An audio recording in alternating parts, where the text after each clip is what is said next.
Perkenalkan, nama saya Chani Silitonga, NIM 1121111023 dari kelas MA 21C08. Baik teman-teman, kali ini saya berkesempatan untuk bisa mewawancarai salah satu pelaku UMKM, yaitu Esteller Sultan Mauza yang berada di daerah Kasuari. Dan tentunya Esteller Sultan Mauza ini memiliki cabang. Salah satu cabangnya itu adalah di daerah Jayamukti. Sekaligus saya memberikan pendapat mengenai aspek-aspek yang ada di dalam bisnis dalam video wawancara tersebut. Nah, sebelum kita masuk ke dalam video pendapat saya dalam beberapa aspek, alangkah baiknya kita menyimak wawancara yang telah saya lakukan dengan salah satu karyawan yang ada di Esteller Sultan Mauza. Halo teman-teman semua, perkenalkan nama saya berkesempatan untuk bisa mewawancarai salah satu pelaku UMKM Esteller Sultan Mauza yang mana berketempatan di Jalan Sulema Abang Raya Blok S nomor 10 Jayamukti Cikarang Pusat. Mari ikuti saya untuk bisa mewawancarai lebih lanjut. Oke, baik teman-teman, kali ini saya berkesempatan teman-teman untuk bisa mewawancarai salah satu pelaku UMKM dengan ibu siapa Bu, kalau boleh tahu? Bu Ita. Bu Ita, oke Bu Ita. Saya ada ini mengajukan beberapa pertanyaan nih yang tentang aspek-aspek yang ada di dalam bisnis. Mungkin aspek yang pertama saya tanya itu adalah untuk karyawan di Esteller Sultan Mauza ini cuma ibu sendiri atau dibantu orang lain? Kalau boleh tahu. Karyawan cuma saya doang. Oh, karyawan cuma ibu doang. Ini cuma cabang doang. Oh, ini cabang. Kalau di Kasuari itu pusatnya. Di Kasuari itu pusatnya. Oh, jadi berarti ini ibu yang maaf, Esteller Mauza ini jadi punya ibu atau punya orang lain? Punya Orang lain. Oh, punya orang Kalau saya lain. cuma karyawan doang. Oh, ibu hanya karyawan sendiri.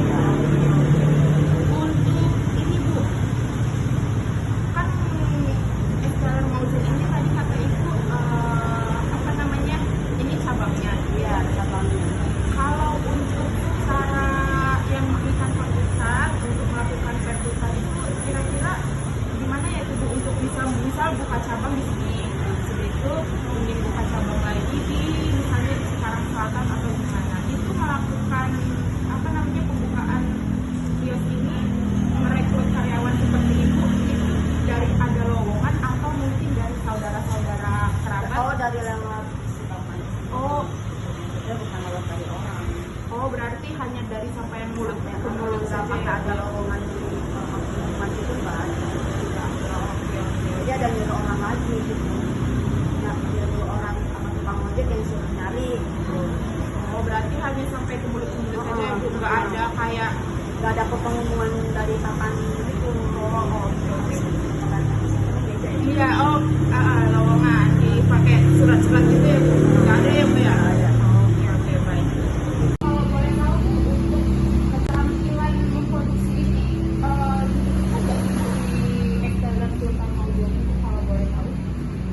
Kalau saya mah gak ada keterampilan karena ini kan punya kos ya, uang istri gitu. Kadang kalau misalkan di sini ada nggak habis, kadang biasanya telat kirim.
ngepres aja sih yang dibutuhin ini mah, yang buat nutupin ini nih. Itu sih singkat itu loh. Iya. Nah, kalau boleh tahu dalam satu hari, kan tadi dalam satu hari penjualannya ini 60 juta. Nah, itu cabangnya ya. Kalau untuk harganya itu berarti minimal kisaran bisa berapa tuh pendapatan pengeluarannya, kan itu udah 60 juta atau 50 juta. Oh, di sini. Iya, Sehari kalau misalkan di cabang itu mencapai 900.000 satu hari. dalam satu hari, tapi kalau hari Minggu beda lagi, lebih dari 900.000. Berarti satu hari bisa mencapai 900.000, tapi kalau hari Minggu itu bisa lebih 900. Jadi itu kalau boleh tahu untuk misalnya kan ibu penjualan ini untuk transaksinya itu catat manual di kertas atau ada kayak laporannya gitu? Dicatat di buku besar, nanti disetorin ke si bos. Oh, ada pencatatannya Pak. Pencatatannya kalau melalui buku besar aja besar. Jadi Bu, mau nanya untuk penentuan harga ini kan tadi pakai berapa Pak? Kan ada berbagai macam, ada yang original sama yang durian. Original yang kecil sama original. Nah, ya, terus ada lagi yang durian kecil dan durian besar. Kalau ori yang kecil itu hanya 10.000. Kalau ori yang kalau ori yang besar 15.000. Durian kecil 15.000, durian besar 20.000. Kalau untuk ini Bu, kan katanya kan mungkin tidak pastinya gitu ya Bu. Kita harus tahu kemana-mana. Misalkan ternyata harga durian melonjak tinggi, ini produknya yang untuk khusus esteller durian itu berarti juga naik kan atau gimana gitu? Enggak, tetap sama. Oh, tetap sama ya Bu? Tetap sama. Enggak misalkan dari toko duriannya misalkan harganya, toko yang pelanggan misalkan 90.000 totalnya. Terus kalau toko yang lain 120, itu tetap harganya. Oh, tetap Harga yang dijualnya segitu. Oh, berarti tetap 15.000 ya Bu?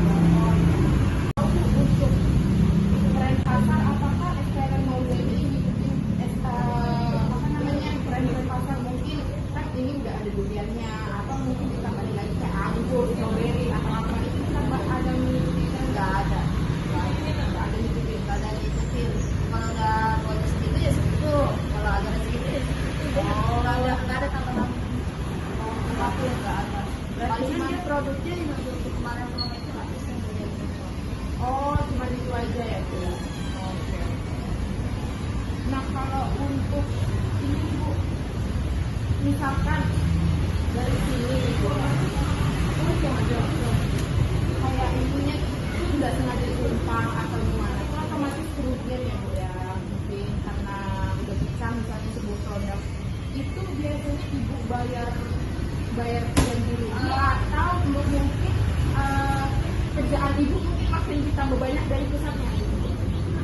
Kalau masalah bocor dari kamu sih nggak pernah ya, tapi dari tutupnya. Karena kalau saya bilang ke bapak SD, tapi bapak SD bilangnya suruh makan aja. Oh, suruh makan aja berarti tidak menanggung kerugian ya Bu ya? Suruh makan aja orang yang kalau juga kadang balik nasi juga. Oh, oke, berarti bapaknya juga baik ya Bu ya? Iya.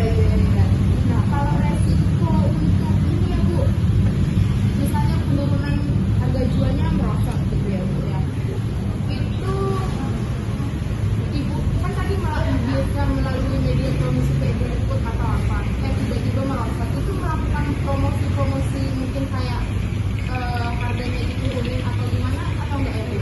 Tetap aja harga itu cuma ada promosinya itu aja yang durian kocok. Oh, berarti promosinya Karena baru produknya baru. Oh, berarti manajemen risikonya hanya untuk menambah varian baru gitu aja ya Bu ya? Oke Bu, mungkin itu ya Bu pertanyaan yang bisa saya ajukan.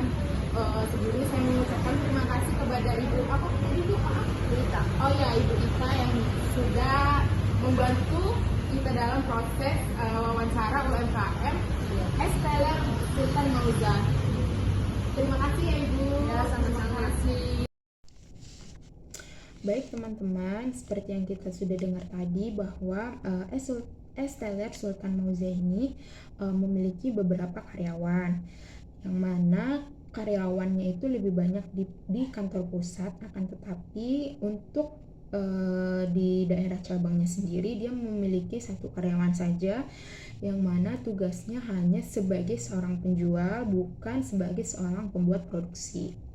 Kemudian bisa kita lihat dari segi SDM, yang mana saya tadi bertanya mengenai proses perekrutan yang ada di Esteller Sultan Mauza ini, yang mana proses perekrutan karyawan di Esteller Sultan Mauza ini hanya melalui mulut ke mulut. Jika kita lihat ya teman-teman, dari segi perekrutan, sebenarnya perekrutan melalui mulut ke mulut ini memiliki nilai plus dan minus tersendiri, mengingat bahwa Esteller Sultan Mauza ini sudah memiliki jangkauan yang cukup luas, akan tetapi rekrut karyawannya hanya menggunakan dari mulut ke mulut. Oke, salah satu nilai plus yang mungkin bisa saya lihat dari segi rekrut mulut ke mulut ini adalah Sultan Mauza ini tuh bisa melakukan penawaran untuk bisa merekrut orang tua yang sudah lansia, yang mana dari segi ekonomi mereka juga membutuhkan pekerjaan, yang mana pasti dengan adanya perekrutan mulut ke mulut ini tadi pasti sangat membantu mereka untuk memenuhi kebutuhan sehari-hari mereka. Baik, untuk nilai minusnya sendiri itu kita bisa lihat pasti ruang lingkup untuk perekrutan karyawan tersebut hanya di daerah itu saja, yang mana kalau kita lihat untuk masalah mencari pekerjaan sendiri itu tuh pasti dibutuhkan oleh banyak orang, yang mana juga usianya tidak melulu hanya dibutuhkan oleh orang tua ya. Akan tetapi hanya karena dari mulut ke mulut tadi membuat mungkin anak-anak yang lebih muda itu sulit mendapatkan informasi apakah di Esteller Sultan Mauza ini sedang membutuhkan karyawan atau tidak. Yang pasti itu membuat peluang pekerjaan yang dibutuhkan oleh banyak orang tentunya sedikit. Kemudian bisa kita lihat dari keterampilan sendiri ya teman-teman, yang mana seperti yang kita tahu bahwa semua pekerjaan itu pasti membutuhkan setidaknya satu keterampilan, apalagi mengingat bahwa Esteller Sultan Mauza ini tuh bergerak pada bidang makanan, yang mana pasti membutuhkan keterampilan kecekatan dan juga bagaimana cara memanage waktu dengan baik dan tepat. Nah, misalkan saja itu dalam 1 jam seorang karyawan yang ada di Esteller Sultan Mauza itu diharapkan bisa memproduksi 15 cup, atau dalam 1 jam karyawan yang ada di Esteller Sultan Mauza itu sudah harus bisa menyelesaikan untuk memotong buah dan melanjutkan pekerjaan. Itu adalah salah satu bentuk keterampilan yang dibutuhkan di Esteller Sultan Mauza, seperti yang dikatakan oleh Ibu Ita tadi bahwa terkadang adanya keterlambatan pengiriman dari pihak pusat, yang artinya di sini karyawan yang ada di kantor pusat itu sendiri mungkin kurang baik dalam menentukan waktu atau memanage waktu, yang membuat proses produksi menjadi terlambat pula. Nah, juga dijelaskan tadi itu adalah adanya keterlambatan itu adalah akibat banyaknya orderan yang membuat keterlambatan pengiriman. Sebenarnya untuk masalah pengiriman yang terlambat akibat banyaknya orderan yang ada di kantor pusat, kemudian keterlambatan pengirimannya ke kantor cabang, itu tuh sebenarnya bisa mereka atasi dengan salah satunya adalah para karyawan yang belajar untuk bisa memanage waktu dengan baik, atau mungkin dengan cara mereka bisa menambah jam kerja karyawan, terutama di hari-hari yang mana mereka tahu bahwa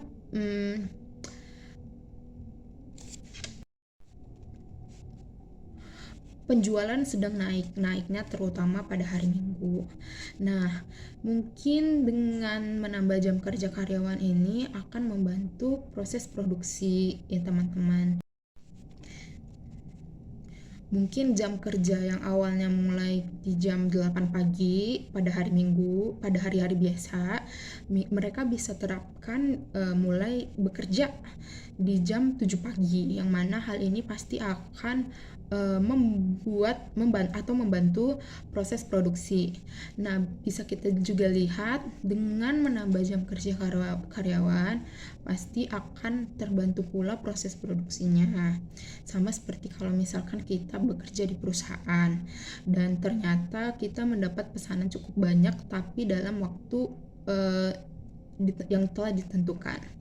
Otomatis perusahaan tentu mengambil langkah yaitu dengan melemburkan karyawan untuk bisa mencapai target tersebut daripada memilih untuk mendapatkan orderan banyak tetapi untuk jam kerjanya itu sama saja, yang menghasilkan pasti pendapatannya juga segitu-segitu saja, berbeda dengan mungkin ketika kita mendapatkan orderan yang membuat kita harus lembur. Nah, pasti akan kelihatan ya tuh teman-teman berapa banyak yang kita produksi satu hari saat kita dikasih jam lembur dibandingkan produksi satu hari saat kita tidak dikasih lembur. Dan juga pasti untuk masalah waktu itu pasti juga bisa dilihat lebih cepat dan juga membuat kita jadinya tidak mengejar waktu atau mengejar target dengan waktu yang telah ditentukan tadi. Nah, dengan adanya penambahan jam kerja tadi mungkin kalau dilakukan maka itu akan bisa tuh meningkatkan produktivitas salah satunya, kemudian terpuasnya seluruh pelanggan yang datang ke Es Teler Sultan Mauza. Nah, jikalau sudah dilakukan penambahan jam, otomatis juga dari segi pendapatan karyawan tentu juga akan meningkat. Kemudian bisa kita lihat dari segi penjualan ya teman-teman, yang mana telah dikatakan tadi ternyata di pusat itu bisa menjual lebih dari 100 cup Es Teler, yang mana proses penjualannya ini sudah bisa dikatakan baik karena mereka menjual Es Teler ini tidak hanya melalui kios itu saja dan juga di cabang saja, tetapi mereka juga melakukan promosi melalui GrabFood dan juga ShopeeFood, yang mana secara media promosi ini sudah dikatakan cukup baik dan juga mengingat jangkauan dari kedua aplikasi tersebut cukup luas. Yang awalnya nih mungkin kita tidak tahu di sekarang ada nih yang jual Es Teler. Akan tetapi dengan adanya media promosi seperti GrabFood dan ShopeeFood itu membantu sekali penjualan mereka, yang mana mengingat bahwa jangkauan dari kedua aplikasi ini itu cukup besar ya teman-teman, dan juga dengan adanya aplikasi tersebut yang pasti memudahkan pelanggan dalam mengorder makanan. Jadi mereka tidak perlu mengantri di kios untuk membeli Es Teler, tapi mereka hanya tinggal menunggu saja. Oke, baik teman-teman, selanjutnya itu bisa kita lihat dari penjualan produknya, yang mana bisa kita katakan penjualan produknya ini tuh sudah cukup baik ya teman-teman, seperti yang dijelaskan oleh Ibu Ita tadi bahwa penjualan produk di kantor cabang itu bisa mencapai 900.000 dalam satu hari. Kemudian di hari Minggu atau hari libur itu bisa lebih dari 900 hari. Nah, kita katakan saja 900.000 itu kita hitung dalam waktu 30 hari atau 1 bulan. Maka untuk pendapatan 1 bulan Es Teler Sultan Mauza ini bisa menyentuh angka lebih dari 20 juta. Dan itu hanya untuk penjualan produk di kantor pusat. Nah, belum lagi di kantor cabangnya. Dengan pendapatan yang lebih dari 20 juta tadi, menurut saya itu bisa menutupi biaya pengeluaran seperti biaya untuk membayar listrik, biaya sewa tempat, dan juga bisa membayar gaji karyawan, dan juga bisa menutupi biaya operasional lainnya.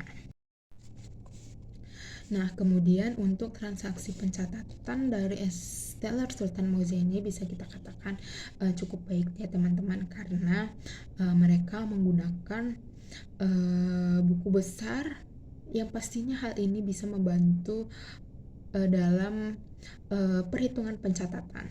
Nah, kita bisa bandingkan nih pendapatan tersebut apakah sesuai dengan penjualan atau tidak.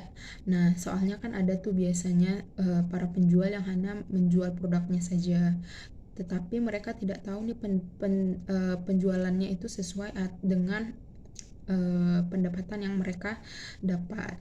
Nah, yang terkadang pasti mereka tuh bingung, mereka nggak tahu ruginya berapa, untungnya berapa, jadi hitung-hitungannya tidak jelas. Sedangkan di Es Teler Sultan Mauza ini pencatatannya jelas, yang membuat pelaporan ke kantor pusat itu juga cukup jelas. Kemudian kita bisa lihat dari harga jual suatu produk. Nah, yang mana kita tahu bahwa bahan baku seperti durian itu sendiri itu di Cikarang itu harganya cukup mahal, karena mendapatkan bahan baku tersebut pasti kita melalui kiriman dari beberapa daerah. Nah, ketika durian sulit didapatkan atau harganya ternyata di pasaran sedang naik, Es Teler Sultan Mauza ini tetap memasarkan produk dengan harga yang sama atau tidak ada kenaikan yang signifikan, melihat mungkin banyaknya pelaku UMKM di luar sana yang saat sulit mendapatkan bahan baku, otomatis mereka menaikkan harga jual produknya. Tetapi Es Teler Sultan Mauza ini tidak menaikkan harga produknya. Yang artinya di sini adalah Es Teler Sultan Mauza ini sangat menjaga kepercayaan pelanggan yang sudah mereka bangun, terutama soal masalah harga. Karena pada umumnya harga sendiri itu bisa menjadi bahan pertimbangan untuk para pelanggan apakah mereka ingin membeli produk ini atau tidak. Nah, dengan menjaga kestabilan harga, maka akan membuat pelanggan membeli produk tersebut, karena akan ada orang nih yang berpikir bahwa hanya dengan mengeluarkan uang 15.000 hingga 20.000 saja mereka sudah bisa menikmati rasa durian, meskipun sedikit tentunya, di tengah harga durian yang ternyata di pasaran sedang melonjak tinggi. Kemudian kita bisa lihat dari segi tren pasar, yang mana untuk Es Teler Sultan Mauza ini teman-teman tidak terlalu mengikuti tren pasar. Mungkin dari pihak pemilik sendiri memiliki pemikiran untuk bisa mempertahankan rasa dibandingkan untuk bisa menambah varian jenis makanan yang ada di dalam Es Teler tersebut. Seperti kita tahu, mungkin Es Teler itu ya paling isinya seperti alpukat, buah kelapa muda, agar-agar, dan lain-lain. Nah, mungkin ketika mengikuti tren pasar atau mencampur dengan buah-buahan yang sedang viral di pasaran, ditakutkan malah akan merubah cita rasa dari Es Teler durian tersebut. Nah, kemudian bisa kita lihat dari segi risiko yang timbul dalam pemasaran. Nah, kita tahu ya teman-teman bahwa Ibu Ita sendiri itu adalah karyawan yang hanya memasarkan produknya saja, tidak termasuk dalam produksi produk tersebut. Nah, apabila terjadi risiko seperti terbukanya kemasan pada produk tersebut, maka kerugian yang mereka alami itu adalah 100% ditanggung oleh pemilik Es Teler Sultan Mauza. seperti yang sudah dijelaskan tadi ya teman-teman, kalau ada produk ternyata rusak penutupnya, maka boleh dimakan oleh para karyawan yang ada di Esteller Sultan Mauza. Nah, hal ini bisa kita katakan cukup baik ya teman-teman bagi para karyawan yang bekerja di tempat itu sendiri. Mengingat jika kalau kita melakukan kesalahan misalnya nih di suatu perusahaan, maka kita yang akan ganti rugi atau kita harus membayar denda. Sedangkan ketika kita melakukan kesalahan atau tidak tersengaja tersobek penutup dari produk tersebut, maka kita tidak membayar denda. Yang artinya di sini adalah sang owner pemilik dari Esteller Sultan Mauza ini itu menjalin hubungan yang baik dengan para karyawan meskipun dalam ruang lingkup bisnis, karena tentunya pasti kita jarang menemui orang yang mau mengalami kerugian seperti itu. Kemudian teman-teman yang terakhir itu adalah penurunan pendapatan ya teman-teman. Maaf, mungkin di video itu saya salah menggunakan kata. Yang seharusnya penurunan pendapatan, saya malah mengatakan penurunan harga jual. Yang saya maksud di video itu adalah penurunan penjualan. Nah, pencegahan penurunan pendapatan yang dilakukan oleh Esteller Sultan Mauza ini itu adalah caranya dengan melakukan promosi atau membuat varian baru. Mungkin jika dilihat dari toko-toko lain yang jika mereka mengalami penurunan penjualan, maka mereka akan melakukan promosi melalui Grab dan Shopee Food misalkan, dengan harganya mungkin sedikit diturunkan agar setidaknya bisa mencapai target pendapatan atau balik modal istilahnya. Nah, kalau Esteller Sultan Mauza ini itu hanya menawarkan produk baru seperti varian durian kocok tadi. Nah, mungkin dari segi penanganan resikonya ini menurut saya itu bisa dikatakan kurang ya teman-teman, karena untuk menarik pelanggan pastinya salah satunya adalah mungkin ketika kita mengalami penurunan itu adalah dengan cara menurunkan sedikit harga jual produknya. Nah, kalau kita lihat seperti tadi, mungkin jika membuat varian baru tapi dengan bahan baku yang sama, pasti orang akan berpikir varian baru tapi ternyata dengan bahan baku yang itu-itu aja. Pasti mungkin orang berpikir rasanya pasti tidak lepas dari yang kayak produk ini atau produk itu, karena bahan bakunya tadi itu sama ya teman-teman. Nah, pasti orang mikir juga pasti bakal bosan dengan bahan baku yang sama. Nah, apalagi mengingat bahwa naik turunnya penjualan itu tuh kita nggak bisa ngitung dalam satu minggu itu ada berapa kali, karena saja dalam satu minggu ternyata kenaikannya ada 2 kali.